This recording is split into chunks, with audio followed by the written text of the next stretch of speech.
Okay, I think they should be able to hear me now. I don't know why it wasn't like that. Hold on, we're gonna check yours out too. And yours should be good. Go ahead, say something. No, it's not working. Hold on.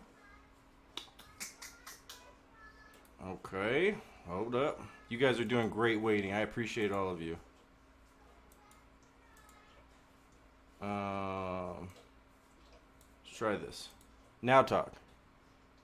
Test, test, test, test, Yes! test. It works. I'm so good at this. I just wish we would have done that beforehand. Yo, how are you guys doing today? Nick. Okay, so we're back with another one. This is Commish Corner Live. We've got Nick or Anarin in the building. Yo, you get to sit down with some of the commissioners today. We're going to talk about some of the games that got played. We're going to talk about some of the sliders. We're going to talk about some of the teams. We're going to talk about what it's all feeling like. Yo, you just played game one, right? I just played game one against your division rival, actually. Yo, how'd that go? It went exactly the way I thought it was going to go. I'm not very familiar with the playbook. I don't like the playbook anyways. I haven't played much of the next gen, so I was kind of feeling my way through it. I was very sloppy, and I lost. So basically what I thought. In just a few minutes, as we go through here, we're going to talk about some of the sliders. We're going to talk about what the game's tonight. But first, I gotta give a huge shout out, right? Huge shout out to everybody in the league. Like in years past, Nick, you've been here. We've actually had a very we have a plan like pretty much weeks out ahead of time where we know exactly when we're going to start. We get it out to the league right away. This year, EA made that more difficult. We really couldn't come up with a plan. And then it was like they were like, we're not going to have it till October, and we were like, yeah, we got to get going. We got to, if the league wants it, we got to get going now. And so we decided to do it as a spur of the moment thing. But it all seemed to go pretty well, and I got to give a huge shout out to everyone other than Bobby, who I love you, Bobby. They were all in like I think it was like 16, 17 hours. So huge shout out to all of you. Yo, you look good. You don't have to keep checking yourself out. Your hair looks Nah, phenomenal. I was fixing Yeah, things behind. you have the best looking hair on the show. I promise you, brother. Okay. So huge shout out to all you guys. It was an amazing process. We got everybody in here. For those of you that don't understand what it's going to be like, because I went on Cush's channel and he tried to explain it to his viewers, and his way wasn't. I don't want to say it was not good, but I don't have another way to say it. So it wasn't not bad, but we're going to explain it real quick. So what we decided to do is we are going to play as long as we can until they put out the patch for the scouting. From there, we are going to save Daddy League stats. We're going to get everybody's stats done. We're going to put them on an Excel sheet. We're going to get it all looking real nice and organized, right? And then we're going to start a new franchise. From there, we'll get the opportunity to edit people's rosters to put them exactly back to where they should be. Everybody will get the opportunity to do that. We'll have reps check over that stuff. We'll have commissioners check over that stuff. It'll all be done very well. It should. My guess is it'll take about a day to get through that process. From there, we'll sim each week with XP off, so no one's earning undeserved XP. And we'll get all the way back to where we should be with wins and losses counting, and everyone will get the opportunity to scout throughout that entire process. We'll pick a day. They all get to do that. From there, we turn XP back on. People then get to start earning what they have, but we turn it back off right before we do the end of the year awards. So again, people aren't going to get XP based on those fake games. But as we do that, we'll take those save stats from blank. We will take the entire year stats from over here, and then we will subtract the stats that shouldn't be there, and we'll figure out on our own who should have got those dev upgrades, who's moving from normal to star to superstar, superstar to X Factor, yada yada yada. So the whole process should play out exactly as EA intended. We're just getting a jump start on the process by probably a month, maybe a little bit more. So for those of you that didn't understand what that process was like, that's what it's going to be. Huge shout out to the Commish team for putting our heads together and trying to come up with a plan, and huge shout out to all you guys for being engaged in the process and telling us what you wanted to do. The vote spoke for itself, so it was a pretty easy vote. And I, for one, am glad we got started. How are you feeling like you're glad we got started? I don't know if you are after today. Yes. Yes. we needed to get this thing started. So, and we've done this before. EA has put us in some pretty shitty spots, and we've managed to rise above everything and get everything handled. So I know that we can handle it whenever it comes time. Facts. Okay, so you have not. I just want to make sure that I have it right, because if I don't, this conversation isn't playing out how I thought it was. You did not play in Infinity at all. You played in Madden 21 on current gen.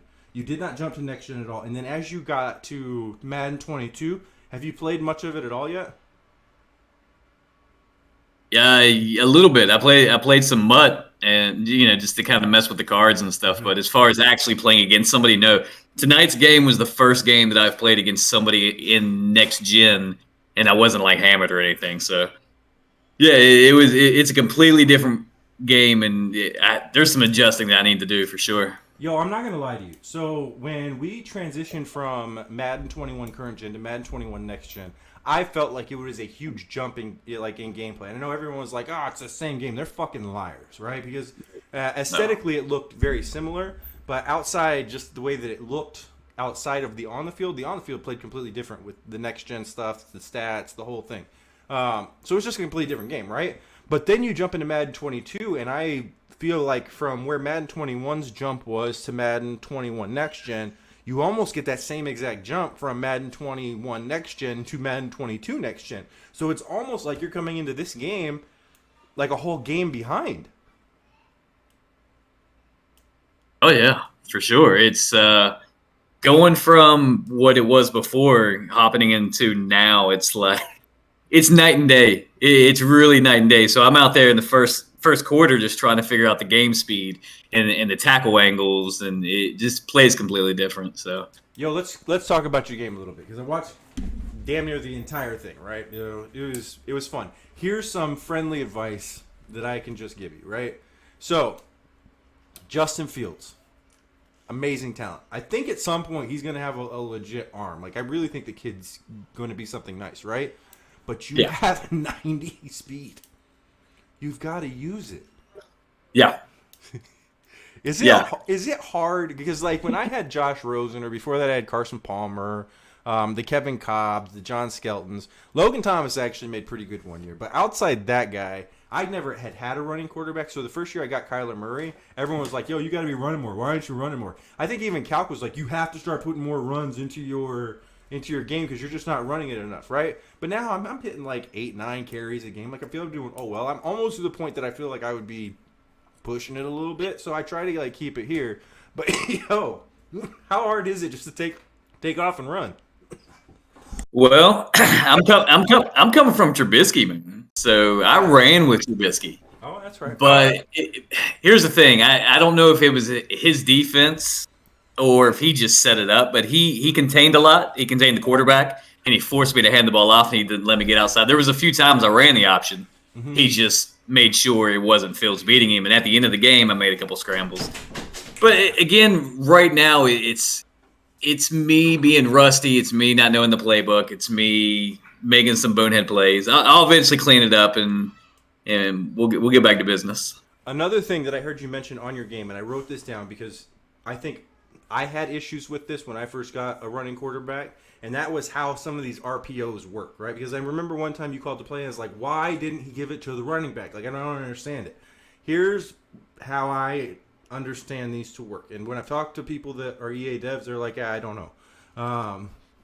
So on some of these RPOs, it's set up that as you hold A and you hike, right? If you just hold it, it gives it right to the running back. No matter what, the running back will take it and he'll go. And if you release A before you give it to him, your quarterback will keep it and then he'll go, right? But then there's others that if you tap A to hike, the quarterback will still give it to the guy unless you double tap A again. So some of them double tap to make sure you keep it. Sometimes it just doesn't it doesn't take it. Like tonight I had two different instances where I hit the button to hand it off and he didn't do it. And I'm just and I'm sitting there screaming why the fuck didn't he hand it off? Because I think there's two different ways for it to happen, and I don't know the differences between plays. Sometimes I just get lucky. But I think there's two different ways that RPOs work because I've gotten them to work doing them both versions throughout the cycle. So if anybody's got more info than me, it'd be great to learn it because there are some times that I call playing like, why didn't you keep it? And those other ones, I'm like, yo, what the fuck?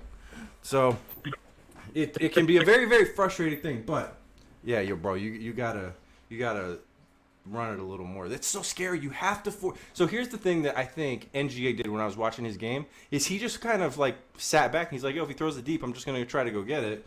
But then he just kind of left the middle open at times. Bro, you gotta torch him on that. Force him to come down into the box. If your running back's gonna do it, make your quarterback do it and get his ass into the box and then torch him over the top. That's what I do.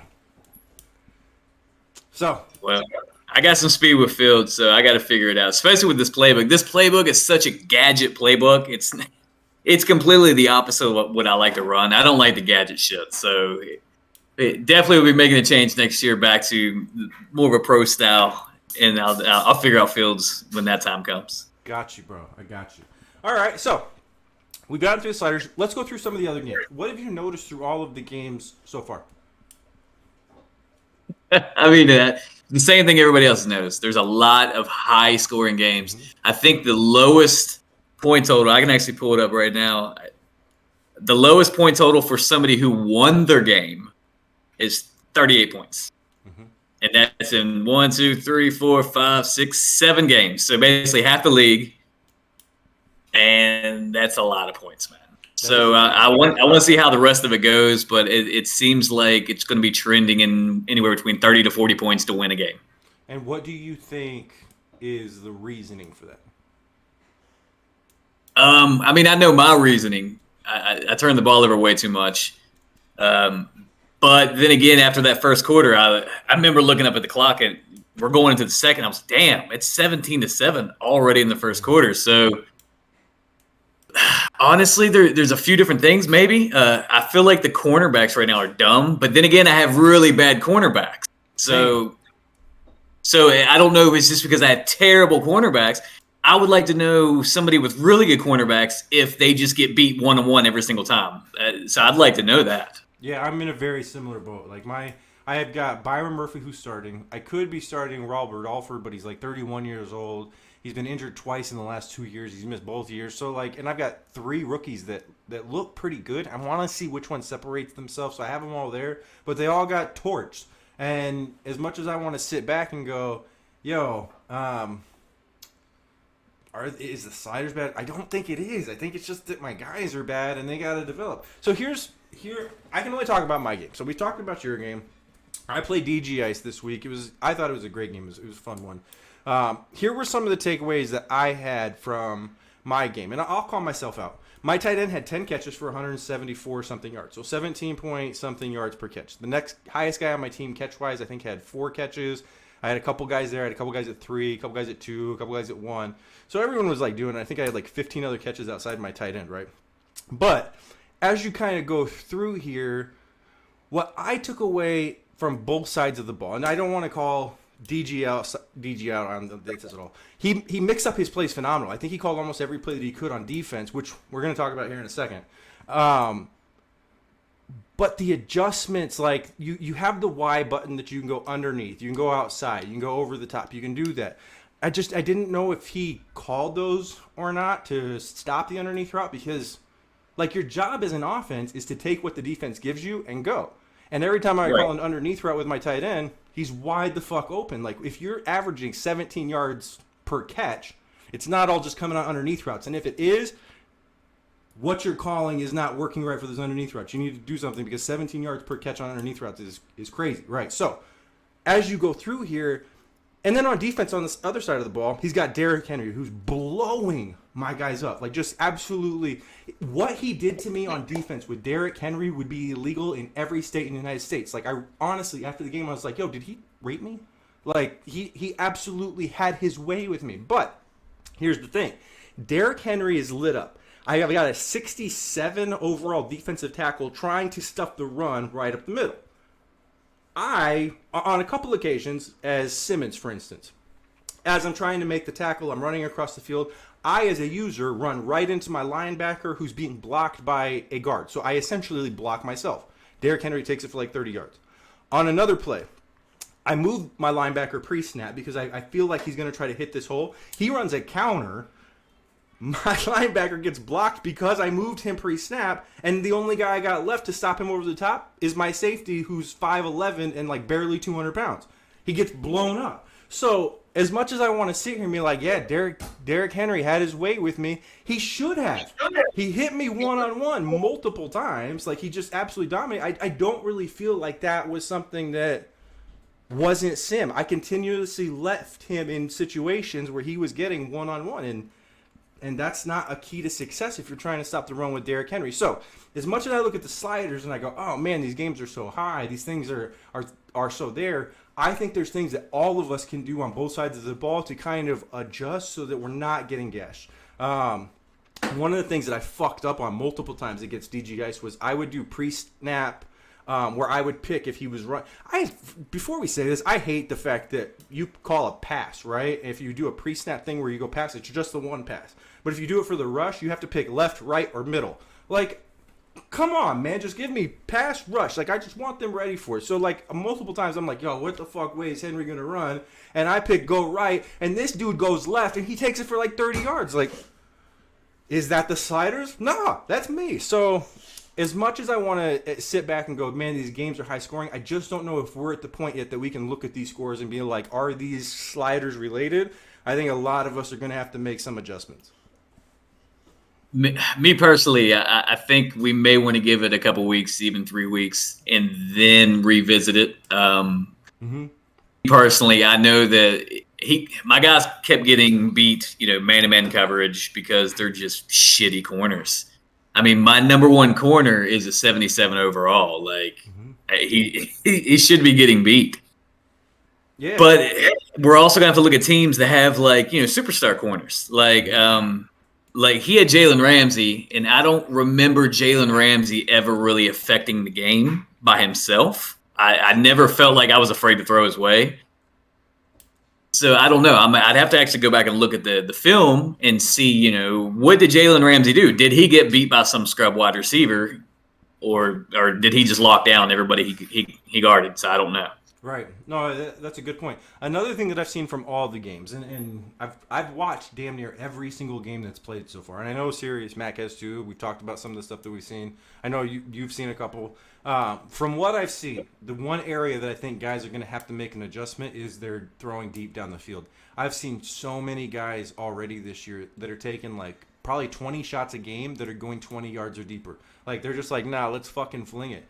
And next gen, you just can't do that. Like, even when we went from 21 to 21 next gen, you couldn't do that anymore then either. Like, they completely took the I think right now they've got cover 3 zone that's broken, and you can kind of take the top off the ball if somebody's calling cover 3 and it fucks up. But outside that, it is hard to get the ball downfield, especially with our sliders. So just huge piece of advice for all of you out there. If you're throwing too many picks, here's the thing with SPA, and I think playing Mutt, for me, and I only speak for myself, playing Mutt and then going into our test league was a huge eye-opener for me, because I was like, holy fuck. Not only is the game playing much faster, not only is the game playing much harder, but my internal clock is not set for 15-minute quarters with 10-second runoffs and 133 snaps or 130 snaps per game. So, like, I had to do this internal huge adjustment because when I play 4-minute games, like 4-minute slider or 4-minute quarters,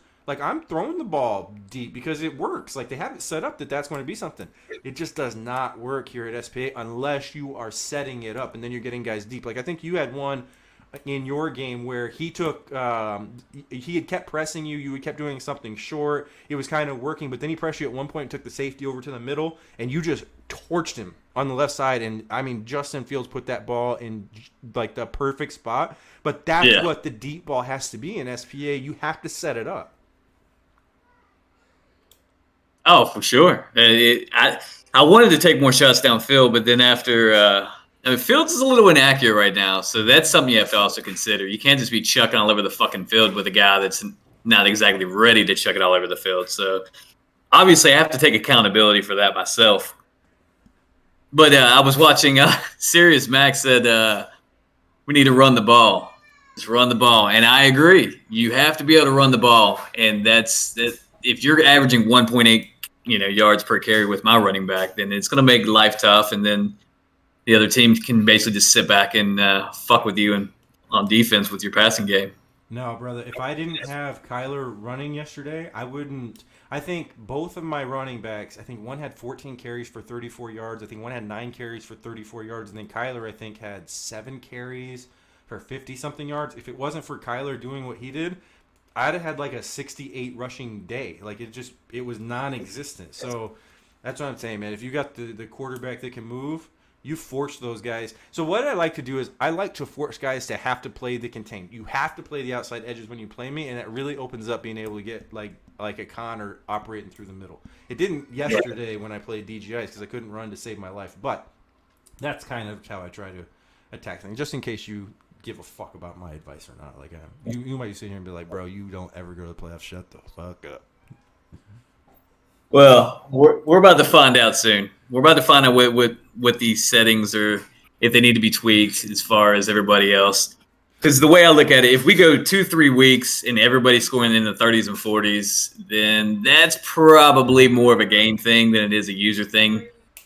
Yeah, but we'll revisit it. Yeah, I agree. That's where I'm at too. Is probably like week 3-ish, week 4-ish. I'm wanting to sit down. I want to sit down. I want to see if the stats from week 1 to week 4 are showing a trend where people are starting to adjust to the game, or if they're staying consistent and it's just a game thing. That's always how I like to see stats, because I do think there is a level of adjusting to get there. But what that curve looks like is going to be up to the league, you know. So. We're going to take a really quick commercial break. As we come back, we're actually going to talk about a rule that I think some people have a really big misconception on. We'll be right back.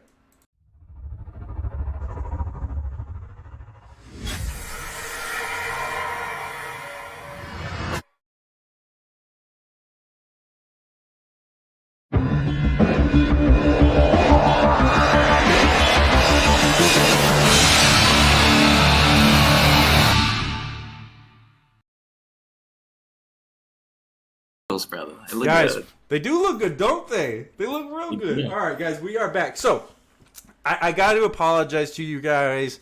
There is a rule that I've been talking to a few people in the last day or two, and some of them had a misconception, right?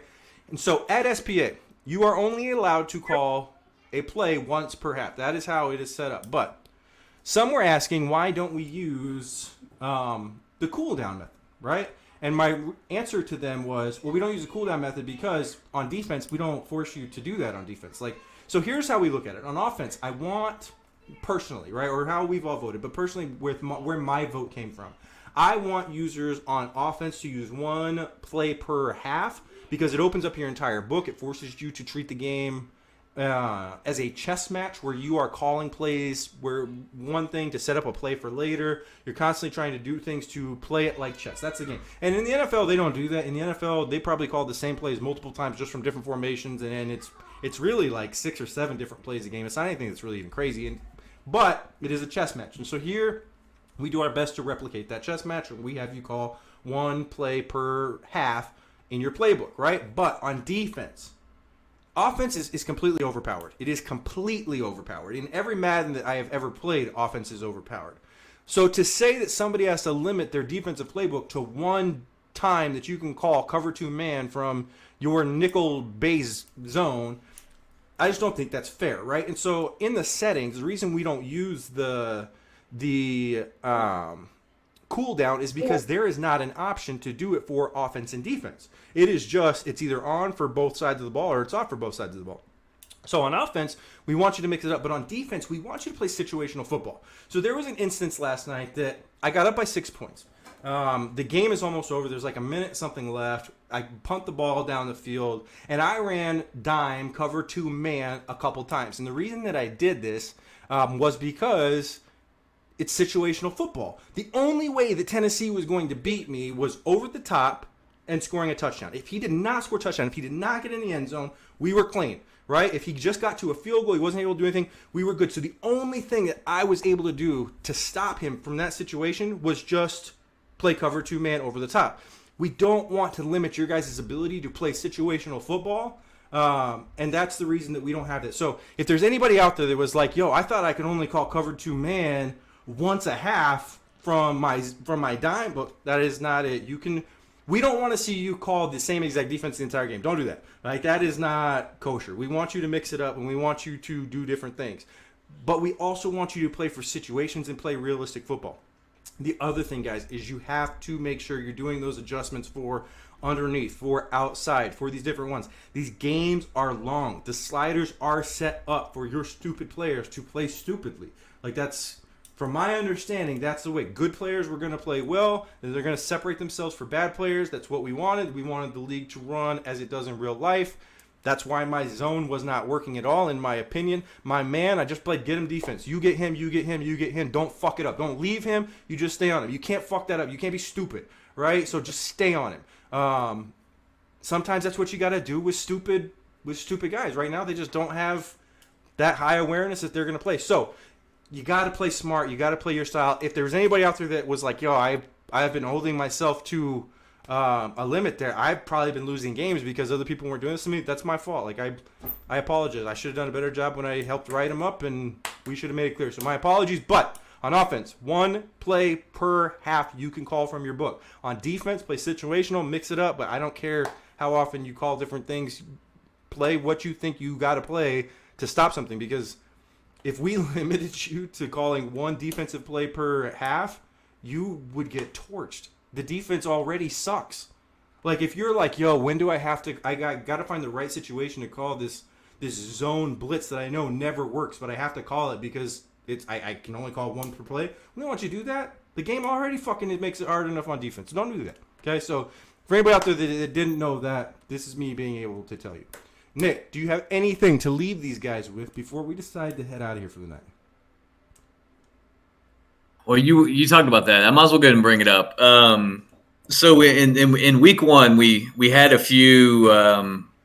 We had 1 infraction, and we've had a couple other ones that are out there. Remember that swerving is not a thing. It's in the rule book. So swerving, with the left stick and not using the right stick to juke. I mean, that's a no. It's a no go. So you have to remember that. Number 2 is hot routes. I've had conversations about hot routes possibly, being borderline with some people. So just remember that you only get 3 hot routes per route for the entire game. And the third one was, oh man, I don't remember the third one now. I had the conversations earlier. So, the running back carries. Remember that over the course of the season, we want to see an 80-20 split with running back carries from your starter to the backup. And we want to see 70-30 with just overall touches, and that's throwing to the backup, throwing to the starter, handing it off and everything. Now, it was brought up before, that there are some situations that, your starter may run for 36 times in a game. Mm-hmm. We get that. Yep. But over the course of the season, we don't want your starter basically eating up 40 carries a game and your backup touching it once. We want that mixed up for everybody. So that was some things that came up just after the first few parts of the games that we've had so far. So if we ever remember that going forward, I think we'll be fine. Yeah, no, I hear you, brother. So I'm glad that you stay on top of this. For anybody that doesn't know, right? For anybody that doesn't know how the Commish team works, Mo is not very good at all the stuff that Nick just talked about, right? So I watch somebody's game and I just enjoy the game. I'm like, yo, this is so cool. I want to see who wins, and I want to go through this. And Nick does a phenomenal job of diving in deep and seeing the stats. He's a perfect yin to my yang. That's my guy. So Nick, I appreciate you, bro. You do a phenomenal job. I am so when we did Infinity and I didn't have you, and when we were doing something different, I knew I was missing something. To have you back and us be able to continue doing this, brother, I love it, man. Love having you here. I love being here. Guys, that is the Commish Corner Show. It is live every single Monday at 9 p.m. Eastern. Yo, and I also got to give a huge shout out to 2 different groups. And I may have this wrong, so if I do have it wrong, you can sue me. I'm not worth anything, whatever. But I think from what I can understand, and this is breaking news, there's not 1, but there might be 2 new podcasts coming to SPA. Not so bad, right? Guys, that's it for our show this week. We'll see you next week. Rams, I want a rematch.